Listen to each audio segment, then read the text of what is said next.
penulis novel perempuan itu bukan hal yang aneh ya, apalagi Mhm, kita punya di Indonesia dan di gejala hampir seluruh negeri adalah bahwa banyak penulis novel perempuan juga. mhm, mhm, Justru penulis puisi perempuan sedikit jumlahnya. mhm. Eee, saya sendiri merasa bahwa saya tidak punya kesulitan apapun dalam arti, represi-represi, karena itu tadi, pertama saya tidak membayangkan satu publik yang besar untuk bahwa novel saya akan dibaca sekian.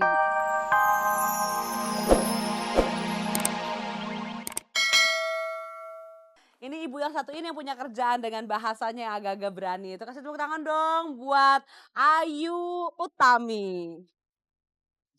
Gayanya tenang, tenang. Kenapa sih berani-berani banget nulis-nulis dengan kata-kata seperti ini? Sampai gue bacain nih. Tapi semua orang juga udah Pasti lu baca nggak ya. berani bacainnya di Heeh. sini. Heeh, takut kalau bacain di sini, abis bahasanya agak-agak vulgare. Gimana? Kenapa sih kok berani lu bikin terbosan gini? Ya karena gue nggak tahu kalau pembacanya bakal banyak. Oh, tadinya kayak mau mau private aja yang baca gitu. Nah lo ternyata Tapi sebenarnya laku. gini, ada sih satu pihak itu karena unsur kesengajaan, satu pihak karena unsur kejujuran. Hmm. Maksudnya kejujuran adalah bahwa ya gue pikir bahasa tuh harus digunakan untuk, mmm, tidak lagi ya harus bagaimana adanya. Dan kenapa gue sengaja atau saya sengaja, mengerjakan itu adalah karena saya kira banyak sekali bahasa Indonesia tuh udah terlalu banyak kena nilai-nilai moral sehingga dia banyak kali tidak bisa dipakai. Nggak ekspresif akhirnya ya. Bisa jadi begitu kan Hmm. rusak, apalagi di dalam Orde Baru kita lihat bahasa amat dikontrol dan di bukan di Orde Baru yang juga bukan urusan politik, bahasa juga banyak sekali dikontrol. Misalnya saya pernah membaca di Hmm. Inggris Indonesia, Hmm. terjemahan dari kata orgy adalah, pesta. Hmm. Pesta keagamaan, Oh, padahal itu kan artinya lain sama sekali. benar. Jadi bagaimana bahasa ini kalau kita malu menggunakannya, kita akan salah sama sekali. Itu fatal sekali ya orgi artinya pesta, mari kita orgi, berarti mari kita pesta Iya. gitu. Ah, gawat sekali. Tapi Ugus boleh baca nggak sih di mana halaman berapa sih ini keajaiban tadi terjadi tuh? Mbak Diba bisa kasih tahu Ugus nggak nih halaman berapa sih yang ada halaman terakhir? Ini. Kau mencabuliku, bagimulah azab dan pedih. Aku cuma haus. Mana sih itu? Nggak segenit itu deh Enggak, oh bacanya. gitu ya. Oh, ini mana ya tadi ya? Oh ini nih. Permisi ya, saya mau bacakan. Tanpa Silakan. bermaksud untuk berjorok-jorok. Tapi ini emang yang ditulis. Lelaki itu telah mencambuk dada dan punggung perempuan itu. Tetapi ia menemukan di selangkangannya sebuah liang yang harum birahi. Engkau dinamai perempuan karena diambil dari rusuk lelaki. Begitu kata bisikan Tuhan yang tiba-tiba datang kembali. Dan aku menamai keduanya puting karena merupakan ujung busung dadamu. Oi, oi. Nah, oke, kepanjangan. Nanti nggak bisa tidur. Oke, tapi buku ini luar biasa. Em, dan akhirnya kau mendapatkan sebuah penghargaan yang namanya adalah Prince Claus Award. Boleh kasih tahu nggak sih Prince Claus Award itu dan lo dapat duit banyak ngaku 160 juta. Tergantung kursnya, bisa naik bisa turun. Oh, ternyata ditahan. Ini orang satu benar-benar agak-agak ajaib dan memang begitulah penulis. Gimana awalnya dapat itu syaratnya apa bisa dapat Prince Cloud Award gitu? Saya kira Prince Claus itu saudaranya Santa Santa Claus. Claus, makanya datangnya Natal. Mhm. Tapi, mereka punya juri sendiri Hmm, yang terdiri dari beberapa orang dari beberapa negara, hmm, dan setiap tahun mereka memberi, penghargaan kepada 10 orang hmm, dari negeri-negeri dunia ketiga, yaitu Asia, Afrika, mmm, Amerika Latin, dan hmm, Kepulauan Karibia.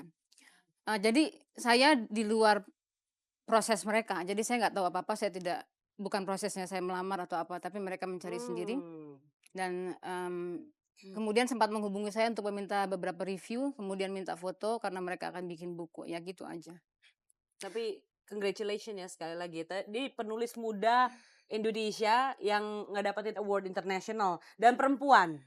Underline perempuan. Kan biasanya penulis-penulis tuh laki. Ada nggak sih kesulitan perempuan untuk nulis? Karena ada unsur-unsur tadi itu. Apa itu unsur tadi itu? Unsur-unsur norma yang bahasanya perempuan nggak tahu nih ini peraturan tak tertulis, perempuan tuh harus bertutur kata baik, sampai Uges pun mau membacakan yang tadi rasanya agak-agak agak-agak kenapa gitu loh. Ada nggak kendalanya sebagai penulis perempuan? Sebetulnya sih penulis novel perempuan itu bukan hal yang aneh ya, apalagi Mhm, kita punya di Indonesia dan di gejala hampir seluruh negeri adalah bahwa banyak penulis novel perempuan juga. mhm, mhm. Justru penulis puisi perempuan sedikit jumlahnya. Eee, saya sendiri merasa bahwa saya tidak punya kesulitan apapun dalam arti, represi-represi, karena itu tadi, pertama saya tidak membayangkan satu publik yang besar untuk bahwa novel saya akan dibaca sekian ribu orang, saya tidak tahu sama sekali. Jadi, saya bebas banget. Ah, mempengaruhi nggak bakal nulis yang satu lagi? Dengar-dengar kan mau nulis lagi nih yang baru. Mmm, Pengaruh mmm, nggak? Aduh bakal banyak yang baca nih kayaknya nih. tapi setelah enggak juga, karena buktinya setelah saya menulis begini toh, publik biasa-biasa aja ya. Mmm, Artinya saya minta juga kepada penerbit jangan mengubah satu iota pun, satu titik pun tidak boleh diubah. mmm. Dan mereka setuju, berarti publik menerima itu, ya ada kontroversi sedikit tetapi tidak pernah sampai terlalu tajam. Cuma yang saya agak kecewa pada Anda juga pada banyak pembaca adalah hanya memberi penekanan pada seks. Mhm. Padahal saya ini banyak sekali bakatnya, tidak cuma seks saja. Tapi yang kelihatan di sini itu. Boleh dong kasih tahu bakatnya yang lain apa? Nyanyi, jangan-jangan habis ini dia menulis sambil nyanyi. Nyanyi deh loh. Enggak deh. Ya, ternyata punya ini banyak, masukan banyak. Aduh, ininya copot. Oh ya, tapi ini karena nggak diem-diem saking excitednya mau ngobrol. Terus kan sekarang ngomong-ngomong soal orang yang merambah-merambah nih, mungkin lo juga punya keahlian menulis skenario sinetron. Pernah nggak ditawarin film atau sinetron? Waktu Saman abis menang, ada beberapa yang menawari saya, tetapi rupanya mereka jadi menawari saya bahwa mereka mau membikin, film dari novel itu, tetapi rupanya mereka belum baca. Jadi setelah mereka baca, mereka mengundurkan diri. Daripada udah capek-capek syuting terus nggak ditayangin? Iya, terus Nah, tapi memang saya pernah ditawari menulis skenario film juga, memang saya sendiri menganggap bahwa ini sebuah tantangan. mmm, Mungkin saya mau menulis skenario film, tetapi sejauh ini kalau untuk sinetron kelihatannya, masih belum bisa saya melakukannya, kenapa? belum tega melakukan. Belum tega melakukannya. Kenapa? Ada ini ya, ada perbedaan dong pasti nulis untuk, novel sama nulis untuk sinetron? Ada banyak, karena narasi narasi tidak bisa dihadirkan sebagai kata-kata dalam film, dia akan Mhm, menjadi suatu visualisasi. mmm. Tetapi mungkin kendalanya bukan lebih pada itu, lebih pada nanti urusan dengan produsernya gimana, mereka maunya ada soal budget segala yang itu yang mungkin, membuat saya belum tega menulis skenario kalaupun Oh, jadi diminta. main di budget ya, hati-hati. Satu Iya, lagi, saya ya, boros. boros budgetnya. Oke, sebenarnya masih ada pertanyaan satu lagi soal bukunya yang paling baru, tapi tungguin aja. Boleh ya, satu lagi. Buku yang baru ini dengar-dengar ngambil ide dari Calon Narang. Gimana ceritain dikit Mmm, dong, biar orang-orang pada tahu nih tentang buku baru. ya buku novel yang akan terbit semoga tahun ini bisa terbit karena sudah 2 tahun tertunda, mmm, sebetulnya merupakan lanjutan dari Saman, Hmm, tetapi ada satu tokoh baru yang menjadi agak sentral juga seperti Saman, nama tokoh itu adalah Larung. Larung. Nah, nama Larung sendiri saya dapatkan dari, ada 2 bahasa Jawa dan Bali. Dari bahasa Jawa artinya satu bisa dilarung ke laut, Mmm, diarahkan ke laut, tetapi juga ini adalah nama seorang murid dari Calon dari Narang. calon arang.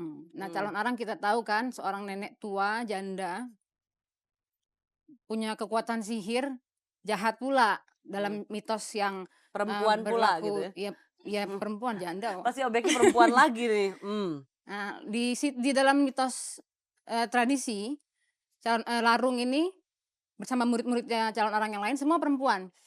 Jadi perempuan di dalam mitologi itu, dalam cerita tradisional yang dipelihara sampai sekarang itu betul-betul menggambarkan suatu kekuatan jahat. mmm, Sebagaimana di barat juga kita lihat ada nenek witch, sihir tapi mmm, tidak ada kakek sihir kan. mmm, Nah, saya mmm, pengen memberi semacam apa, interpretasi ulang terhadap itu, sebagian dari novel yang akan terbit adalah itu, larung, Larung. oke, tahun ini ya? Semoga tahun ini. Tahun ini udah mau Aduh habis, doain. tahun depan. Maksud saya tahun Iya, depan. oke. Tapi Good luck tahun ya. lalu bilangnya tahun ini. Moga-moga jadi. Ini gara-gara kebanyakan nonton Angin Malam, jadi malam-malam keluar Masuk rumah nggak bisa angin. nulis. Oke, pemirsa, sekarang saya mau ngajak pemirsa untuk ketemu sama satu cewek yang sampai saat ini juga belum menikah, tapi bukan muridnya calon narang dan bukan anaknya calon narang, namanya Shanti. Kita beri tepuk tangan dong buat Shanti. Pemirsa di rumah, berbicara soal perempuan memang tidak ada habis-habisnya. Kami kembalikan kepada Anda keputusan Anda untuk menjalankan apa yang dibilang sama Yayang. Jadi bukan cuma dipikirkan, tapi dikerjakan. Siap laksanakan. Siap laksanakan, kita kerjakan. Kita dukung kaum wanita. Kita dukung Yes. kaum wanita. Bukan masalah emansipasi saja di sini, tapi juga masalah tentang supaya perempuan tidak menjadi objek yang dibulan-bulankan oleh sinetron Indonesia. Dan juga pada kesempatan kali ini seluruh kru Angin Malam ingin mengucapkan selamat Hari Raya Natal buat Anda yang merayakan. Dan juga selamat Hari Raya Idul Fitri untuk Anda umat Muslim. Mohon maaf lahir dan batin. Dan Ugus mau bilang terima kasih sama tamu-tamunya Ugus yang baik-baik sekali datang malam hari ini, udah panas-panas. Anginnya kurang malam ini. Yayang terima kasih banyak. Terima kasih juga. Ayu, Kalau saya? sebentar. Ayu, kamu tunggu giliran paling pojok. Ayu, Jimmy, dan juga Shanti. Sukses juga akhirnya nyanyi, Shan. Akhirnya Angin Malam ya. Iya, tampil akhirnya. Mbak Widya dan teman-teman. Dan juga seluruh kru Angin Malam mengucapkan terima kasih buat perhatian Anda.